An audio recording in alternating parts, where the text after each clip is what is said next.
upon a time, in a jungle, there lived two friends, a horse and a fox. One day, they saw grapes on the other side of the river. They planned to cross the river, but Freddie did not know how to swim, so the horse decided to carry the fox on his back. After crossing the river, they ate lots of juicy grapes.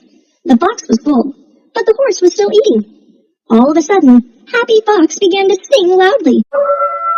Afraid Horse asked him to stop, as the farmers nearby might hear them, but the fox said it was his habit to sing after meals. Soon, the farmers reached a spot with long sticks and hit the horse badly. They both ran towards the river. While going back, the horse wanted to teach Fox a lesson. In the middle of the river, the horse took a deliberate dip, while the fox was on top of him. The selfish fox was scared and said not to do so, but the horse said it is his habit to do so after meals. Fox was afraid.